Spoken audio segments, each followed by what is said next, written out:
Este programa es también gracias a la colaboración de Museo de Arte de El Salvador, Marte, Secretaría de Cultura de la Presidencia, Museo Forma, Fundación Julia Díaz. Conocido como un caballero de las artes, esta vez recordamos en el marco del centenario del natalicio al maestro de las artes visuales Raúl Elas Reyes. Intervienen en este programa personajes de la cultura y el arte de El Salvador que lo conocieron y estudiaron su obra. Los dejo con el programa.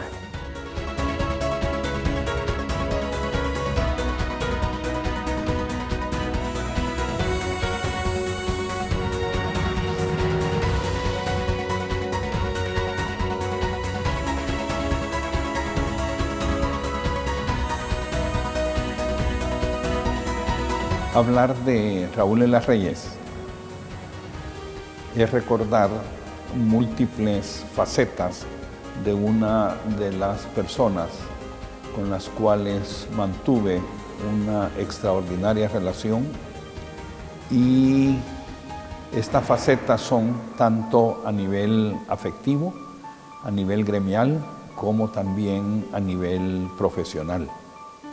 A nivel afectivo porque logré construir, y esa es la expresión justa, logré construir con él una sólida amistad, a pesar de que nuestros enfoques estéticos eran bastante diferentes. Tienen los referentes de nuestros grandes maestros, digamos, ¿no? De todas estas figuras que fueron importantes para escribir la historia de la plástica en El Salvador, y de los que todavía se mantiene viva su memoria. Uno de estos referentes pues es obviamente Raúl Elas Reyes, el maestro al que se le está dedicando este homenaje ahora en estos programas de Arte y Fe. Don Raúl Elas Reyes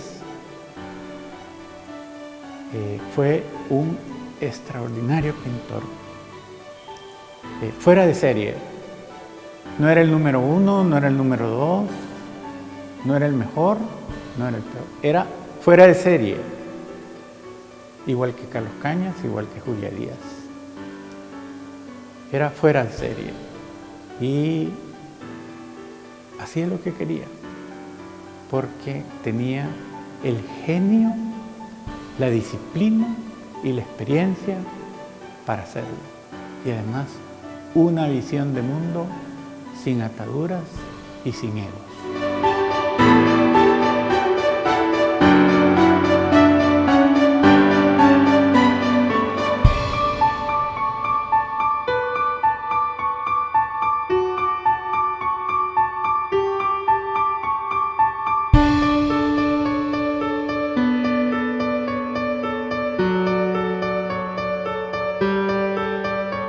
Raúl Elas Reyes fue un artista muy prolífico. Su producción fue muy extensa dentro de la pintura. Desarrolló varias técnicas, acrílico, óleo. Tenemos que partir que él es producto de la escuela de Valero Lecha, estudió en la Academia de Pintura y Dibujo de Valero Lecha.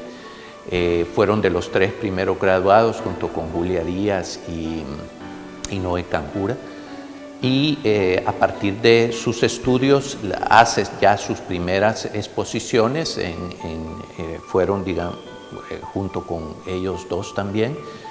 Va a una estancia en México junto con Noé Canjura, y ya después es su estancia en Francia estudiando junto con Julia Díaz y también Noé Canjura, ¿verdad?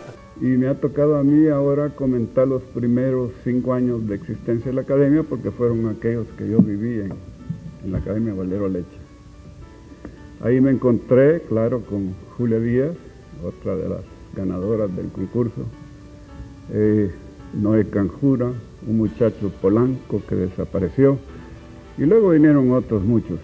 Se puede decir que en general la Academia estaba dividida en 2 grupos. Uno eran los alumnos que más tarde de veras se dedicarían a la pintura, y un grupo en general de señoritas, aunque de vez en cuando había algún señor, de señoritas de la sociedad de San Salvador, que tenían talento, pero que creo que nunca pensaron dedicarse de lleno a la pintura.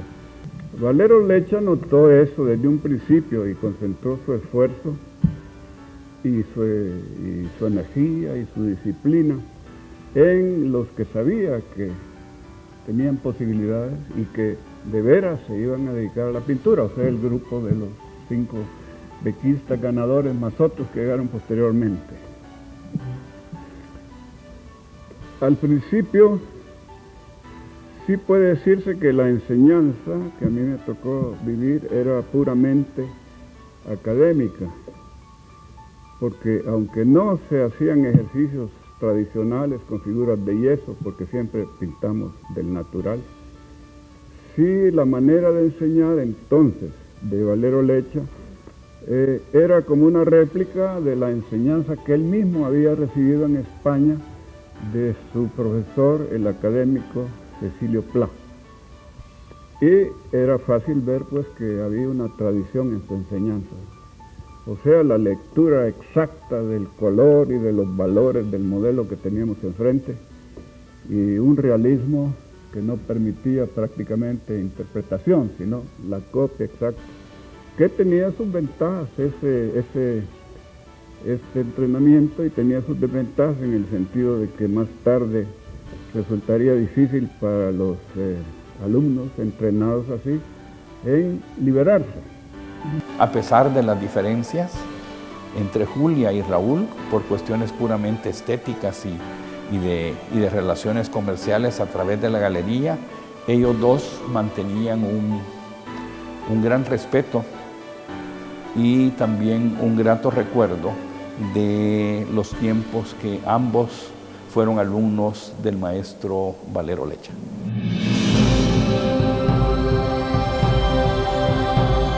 Yo me enteré por casualidad casi de que se abría un concurso en la Academia Valero Lecha con motivo de 5 becas que daba el entonces Ministerio de Instrucción Pública en la Academia de Valero Lecha.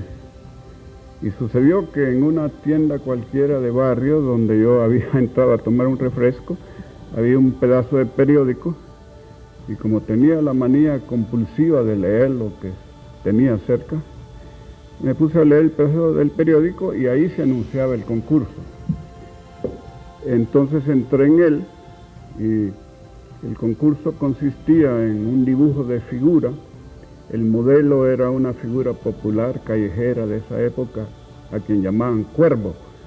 Y era un hombre muy servicial, un poco tocado, que se enfurecía cuando le decían ese apodo, pero por el resto, si uno lo trataba bien, era muy servicial. Y Valero Lecha lo había conseguido como modelo.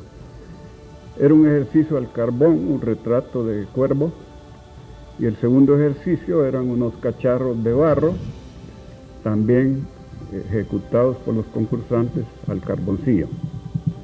Bueno, yo hice los 2 ejercicios, me retiré a mi casa, no sabía el resultado, y un día recibí un telegrama diciendo que yo había ganado una de las 5 becas. Y así comenzó mi carrera de pintor, de estudiante, digamos.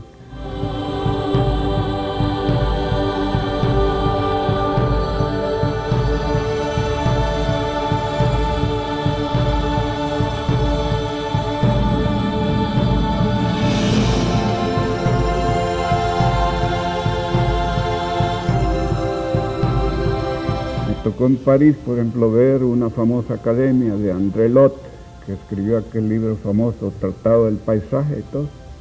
Y cuando fui a verla, dije, pero si todos son réplicas de André Lot, ¿verdad? Y es inevitable porque si el alumno escoge un profesor, como en el caso de André Lot, es porque lo admira, y si lo admira, inicialmente lo copia. Así que las academias, ya sean más libres o lo que sea, nunca han podido evitar la influencia determinante del profesor, que inicialmente el alumno más o menos copia.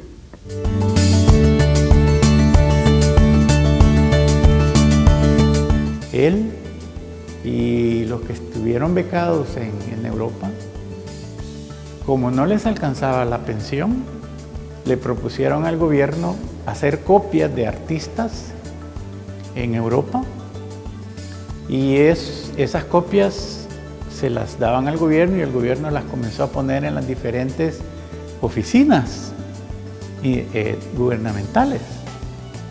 En Bellas Artes habían quedado varias pinturas, entre ellas una pintura que no sé a dónde está, que es la iglesia de Auvers, de don Raúl de las Reyes, una copia de Van Gogh, impresionante, muy grande, recuerda mucho este tipo de color y el azul Van Gogh del cielo, pero con la textura y todo eso de Van Gogh, no sé a dónde estará, ojalá la encontraran. Si él estudiando pintura y practicando, copiando a los artistas, eso fue lo que trajo al país. Y nos enseñó que no había que tenerle miedo a las texturas, que uno podía superponer cosas. Ya en su época abstracta, él agarró pedazos de motores de carros y los puso pegados sin ningún miedo, ¿verdad? Pegados al lienzo. Él usaba mucho el polvo de mármol con el óleo para poder hacer las texturas.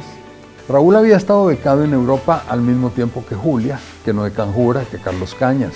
Había estado en París y había venido de regreso con su barbita, que le duró todo el tiempo hasta que falleció. Eso lo hacía en aquellos tiempos, en el San Salvador de esa época, un personaje diferente. Él se movía por las calles de San Salvador y era un personaje notorio. La barba no era una cuestión que la viéramos nosotros mucho.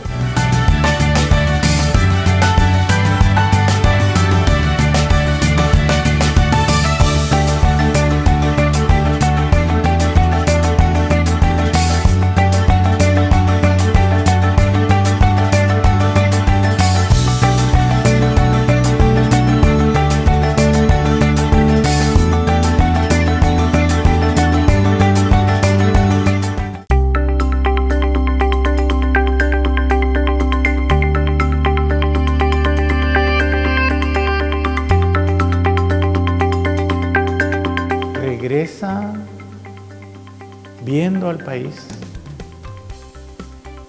entre una forma académica y entre una forma impresionista, y él nos invitó a mi papá y a mí a una exhibición en la Junta Salvadoreña de Turismo sobre la calle Rubén Darío, un poquito a la altura de los almacenes Simán, o lo que era la RCA. Y fuimos y habían unas pinturas extraordinarias en las vitrinas a la entrada de la institución. Pues estando allí, nos dijo, recuerdo bien su frase, dijo, pues este soy yo después de Europa. A su regreso, ya alimentado por todo este conocimiento, todas estas, lo que él había visto en Europa, no solo en Francia, porque sí tuvieron oportunidades de viajar a otros países, obviamente. Entonces, ya él va, digamos, como desarrollando lo que va a ser su expresión, que realmente él desde el principio pues ya se sintió atraído por el paisaje. Si vemos, por ejemplo, cuando él estaba preparando su primera exposición al salir a acabar estudios de la Academia de Valero Lecha, hay un contraste ahí porque él escoge irse a Meanguera, a este extremo del país, a desarrollar sus primeros cuadros. Y ya ahí entonces comienza esa trayectoria que va a tener y esa su conexión que va a haber con el paisaje.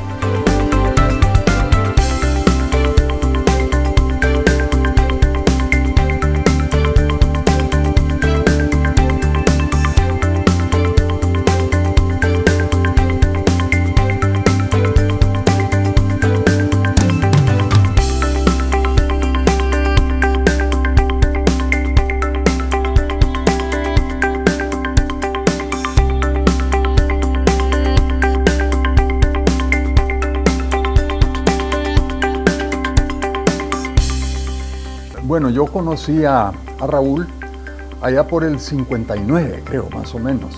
Resulta que yo andaba con mucho interés de recibir clases de pintura y me acerqué en aquel momento a Julita Díaz. La Julia tenía en esa época su galería Forma, reciente, en una esquina de la calle Arce, un poquito a una cuadra abajo, creo, del Parque Bolívar. Entonces me llevó mi papá y fuimos a platicar con ella y nos dijo que no tenía tiempo de recibir alumnos porque ella vivía dedicada a su pintura y el trabajo de la galería no le dejaba tiempo. Pero entonces me recomendó a un amigo de ella que había venido hace un tiempo de regreso de Europa, que era Raúl. Entonces así fue que yo fui a parar a su casa. Vivía también en el centro, ahí en la calle Arce, en un edificio de esquina. No recuerdo el nombre del edificio, era un edificio chiquito donde había un almacén en la planta baja. La segunda planta era bodega y en la tercera vivía Raúl. Ahí tenía, en ese espacio había acondicionado toda su área de vivienda. Tenía una especie de cancel y del otro lado del cancel estaba la cama. Luego en una esquina tenía una cocinita miniatura y el resto del apartamento, el resto del estudio era prácticamente su estudio de pintor. Ahí convivía su caballete, sus pinceles, sus pinturas, las obras terminadas, los lienzos en blanco, los modelos de yeso. Vaya, lo que era el estudio de un artista, lo que nos podríamos nosotros imaginar de un rincón bohemio de los pintores en el París de aquellos tiempos.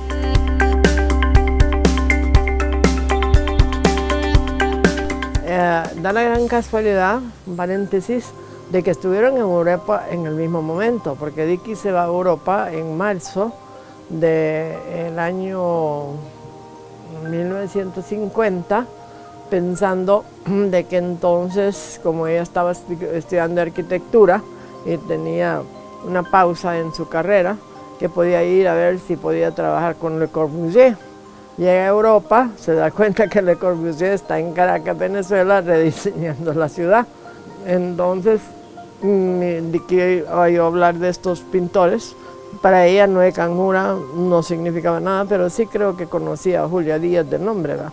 Y no sé si ustedes saben de esa parte, ¿verdad?, de que fue el coronel Bolaños, que fue el que consiguió las becas para ellos tres. Supuestamente iban a ir 4, iba a ir Mario Araujo. Y entonces Mario tuvo dificultades y ya fueron solo 3. Cuando ellos acabaron la parte que les pagaba el gobierno en París, les parecía un gran desperdicio no quedarse más. Entonces les dieron unos meses para España. Ahí es a donde creo que pasó que Raúl ya no estaba en París, no lo conoció allá. Regresa al país, creo que en el 51, si no me equivoco.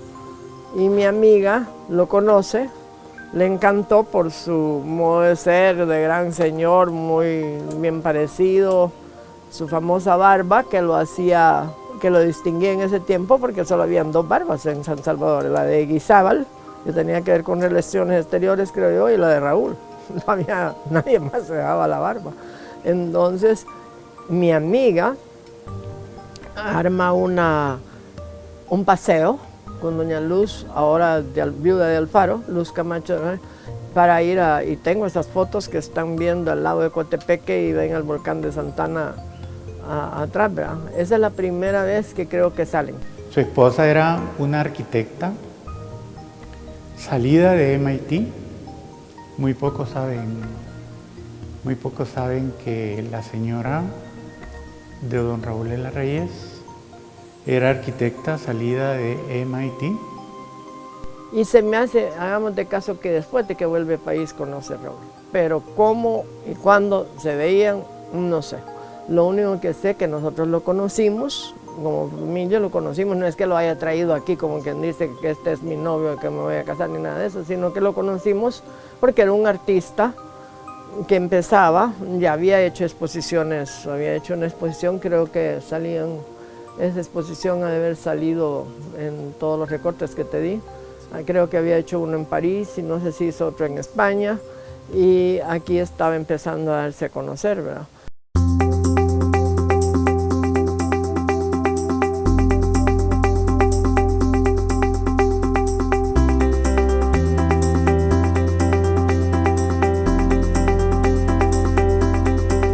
Y total que don Valero estaba casado con una señora hondureña, la mamá de Rosario, de Mario, de Andrés, de la Margarita, y eran 5 creo yo. Y entonces ellos venían a jugar aquí a Vista Alegre, y no solo eso, sino que un montón de cosas que no caben aquí en era una familia que mi mamá quería. Don Valero era un amor con mi mamá, con mi papá, con todo el mundo. Pero no es que don Valero haya sido el móvil para que Raúl conociera a la Dicky. Eso no tenía nada que ver. Solo que para nosotros el hecho que él haya sido alumno de don Valero valía, ¿verdad? Y entonces fue cuando don Valero le dice a mi mamá: doña Helen, esto es tan bello, denme permiso de venir con mi ¿cómo se llama?, mis pinceles y todo de pintar. Y pintó 23 cuadros que andan rondando por todo San Salvador. De los más impresionantes le quedaron, porque ella los compró, a doña Evelyn Martín de Girola, porque ella pasaba sus fines de semana, era mi íntima amiga, y pasaba sus fines de semana aquí.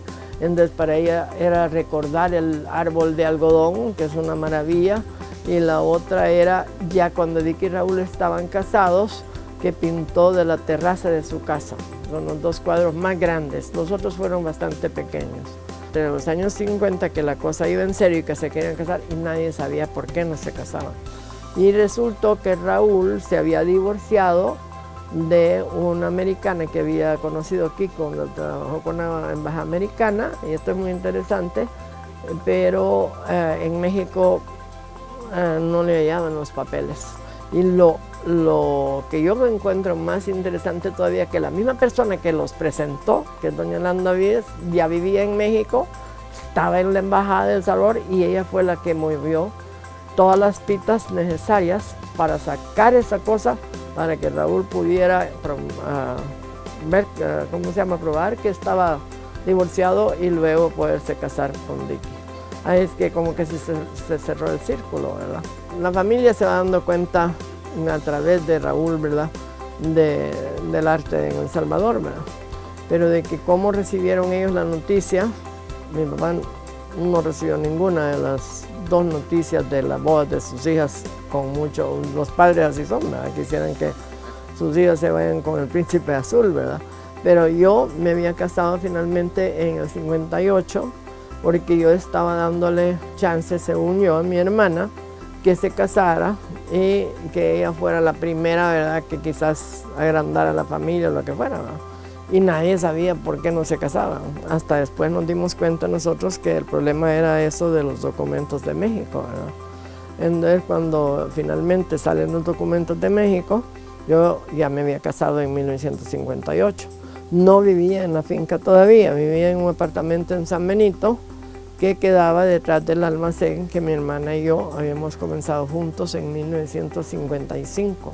Primer centro comercial en la primera zona que agarran una finca café que se llamaba San Benito, que era de la familia Borja. Alguien, el arquitecto que hizo la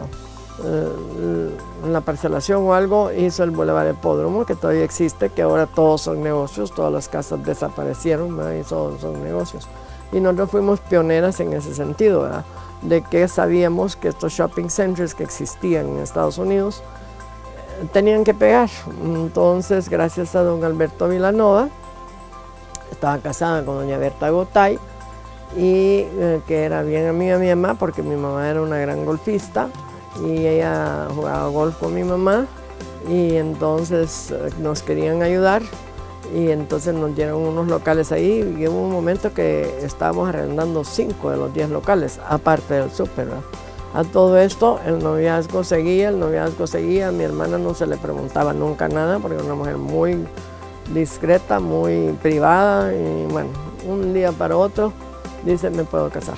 Entonces ella había nacido en noviembre 21, yo había nacido en octubre, 4 años después de ella. Y entonces viene y ella dijo: pero sí, no quiero una boda como el de mi hermana, no quiero lo más pequeño posible. Y entonces hizo una boda, creo, de 80 personas, de las cuales muchos eran los directores de la Centroamericana, porque mi papá ya llevaba más de 30 años de estar en la Centroamericana, y los amigos más íntimos.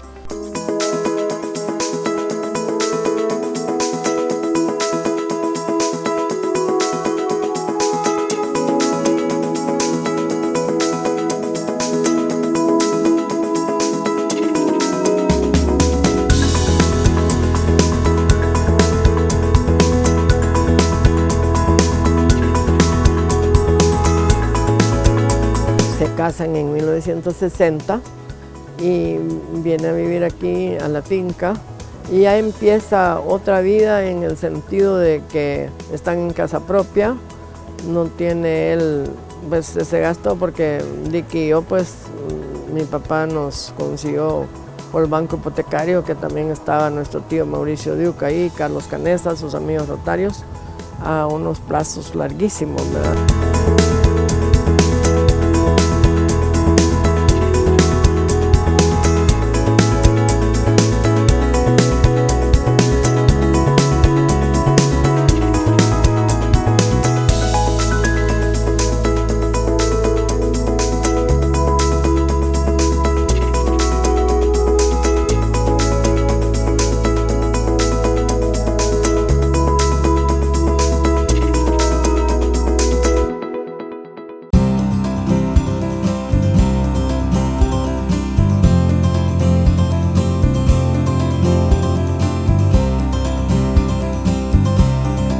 Cuando uno llegaba a su casa, se daba cuenta de que todo lo que en el mundo de Raúl era presente estaba en su alrededor, porque la propiedad en la que él vivía y tenía su estudio era algo realmente, y es realmente algo extraordinario, a donde uno puede descubrir a través de los senderos de las varas de bambú, sus catedrales góticas. Si vuelve a ver, se encuentra el Cerro de San Jacinto y uno entiende sus paisajes de verano, o bien ve a todo alrededor y se encuentra con esa exuberancia que después se reflejaba en sus selvas, que han sido siempre una de sus características.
De hecho, Raúl de las Reyes vivía en un paraíso extraordinario, con unos árboles, no sé si centenarios, pero con unos conacastes de un diámetro impresionante, en una finca en el kilómetro 3,5 a los Planes de Renderos. Y tenía su estudio ahí también, tenía su casa muy linda.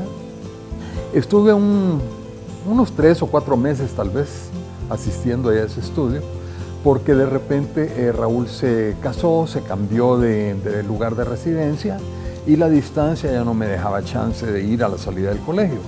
Entonces pasaron unos meses y me volví a acercar a él. Ya estaba instalado allá en la quinta, en Vista Alegre, la finca que está en la carretera al inicio de los Planes. Este lugar era un paraíso verdaderamente. Árboles centenarios, una vegetación salvaje que crecía sin control. Las cotuzas se cruzaban en el camino de uno, se paraban a ver a la gente. Los pájaros cantaban desde que amanecía el sol. Y entonces en ese entorno pintaba Raúl. Ese era su lugar de trabajo. Era un lugar privilegiado. Y ahí se inspiró para muchos de sus cuadros. No fueron cosas inventadas, esas cuestiones estaban ahí realmente. Sus selvas, sus bambúes salieron de ese sitio.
Entonces, ya después empieza a desarrollar el paisaje, muchas escenas desde su residencia, ¿verdad? Al inicio de los Planes de Renderos. Y entonces va a comenzar a experimentar con el paisaje, porque realmente él comienza a ver en el paisaje esa posibilidad de desarrollar, digamos, una expresión con otras líneas, con otros colores.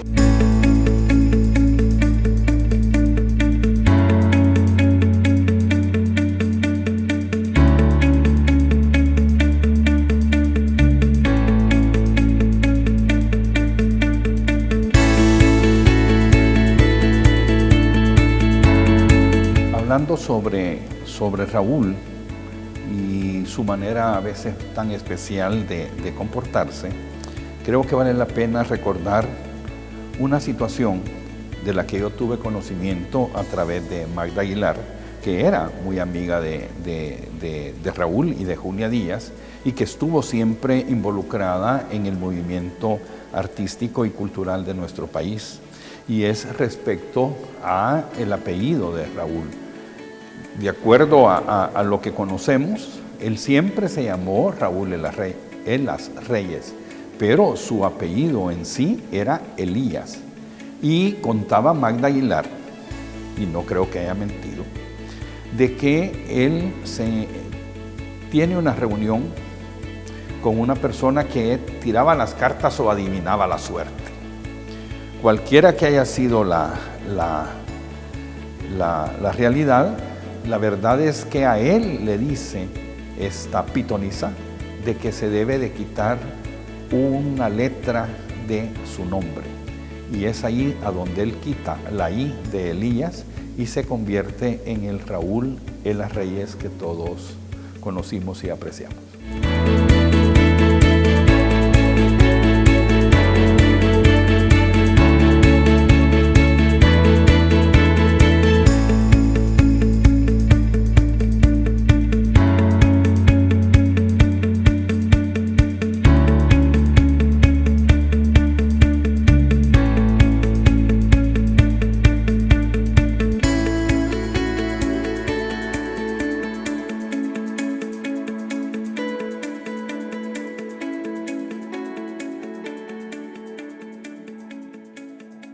Clark Gable.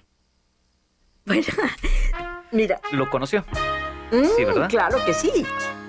Al cumplir los 5 años de transmisión de Arte y Fe Network, entregamos en una maratón algunos de los destacados programas sobre los personajes del arte y la cultura de El Salvador. Todos los domingos de abril, mayo y junio, solo por Agape TV, Canal 8. La escuela militar estaba entonces donde el zoológico. Le dije, vamos a coquetear con los muchachos, con los cadetes, le dije, porque eso te va a quitar los nervios.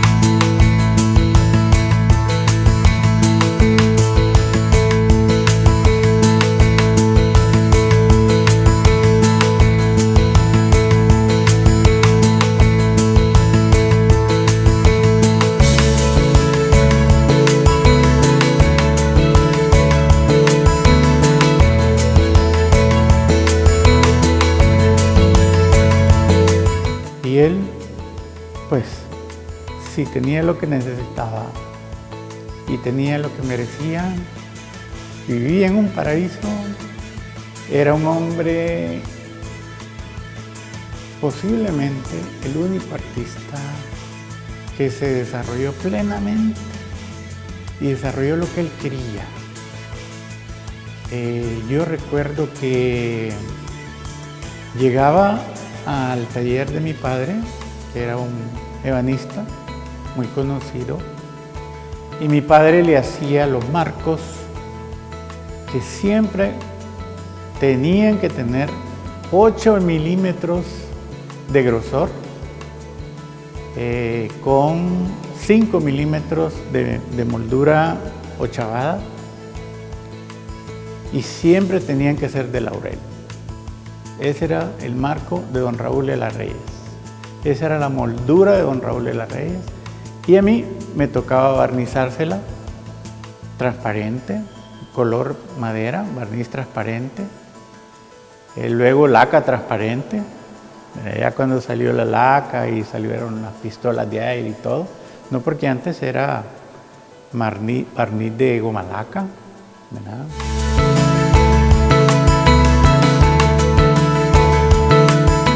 Pero hay otro factor dentro del aspecto puramente profesional de que sale a flote en la obra de Raúl, y es cuando él incursiona en el campo de la enseñanza, especialmente en la Escuela de Arquitectura de la Universidad de El Salvador. Él se convierte en un apasionado del mundo prehispánico, logra conocer y recorrer la mayoría de sitios arqueológicos de la región mesoamericana, y eso lo lleva a él a presentar de una manera muy notable todo ese mundo prehispánico, que para algunos es una referencia muy literal, y en el caso de Raúl era una exploración a la esencia de esas raíces que de alguna manera han alimentado buena parte del arte salvadoreño.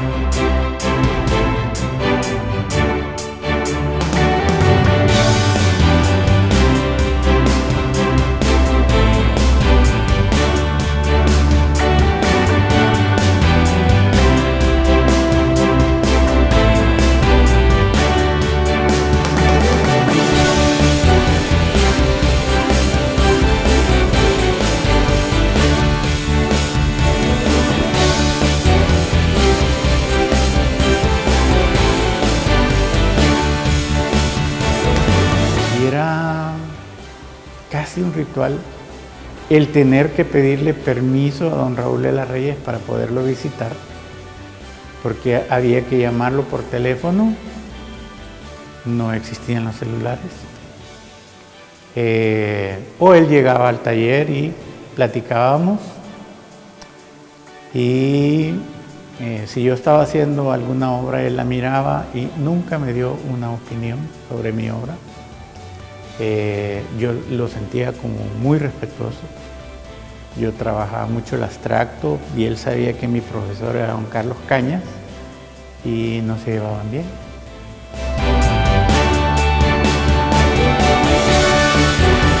Era muy amigo de Julia Díaz, posteriormente que Julia hace sus 2 galerías, la primera que se le incendió y luego la segunda allá arriba, en la colonia de la Providencia. Pero también era muy amigo de los de la Casa del Arte, porque allí exhibía también.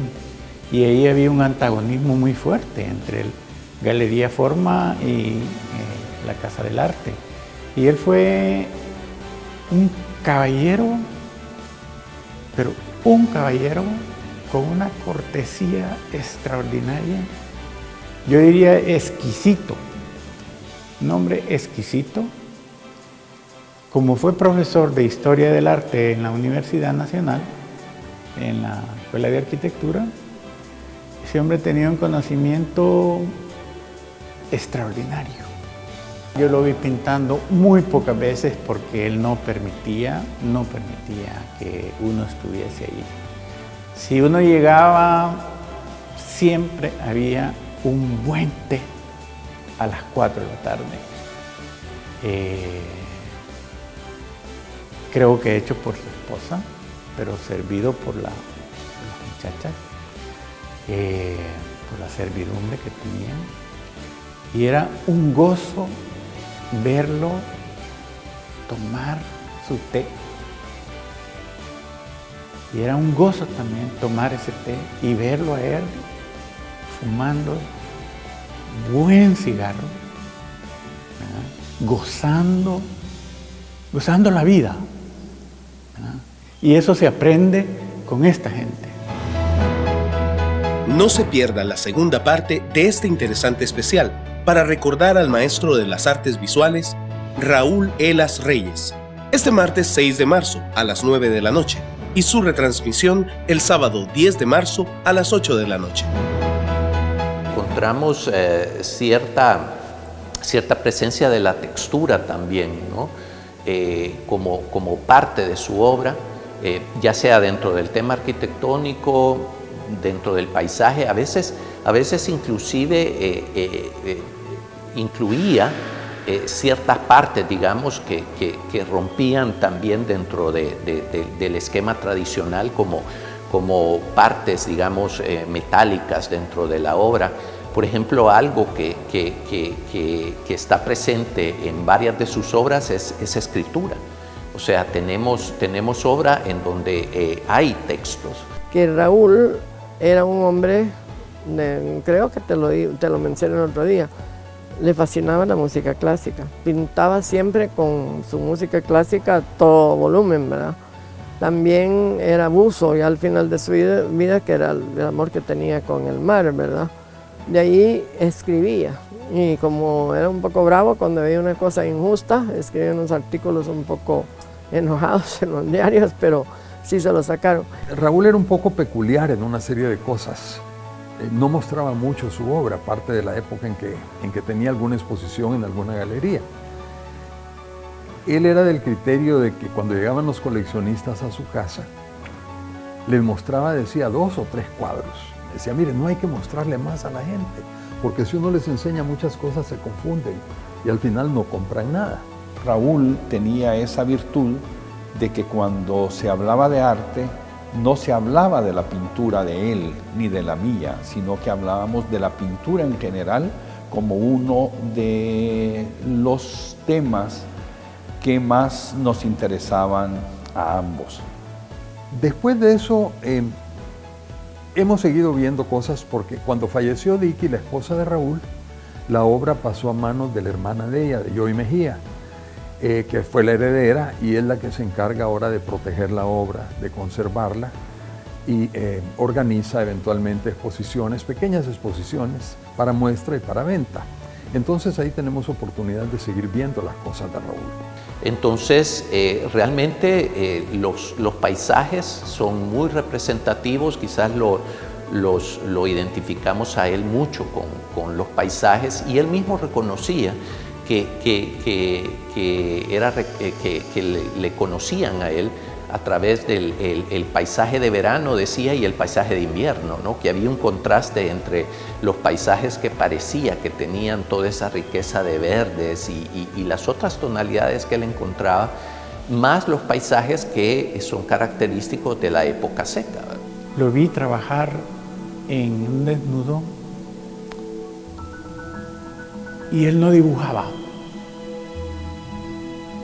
Él acariciaba el papel. Dejaba su energía extraordinariamente concentrado, dejaba su energía a través de la plumilla, porque no había lápiz de por medio. Él dibujaba como dibujaba Picasso, de un solo.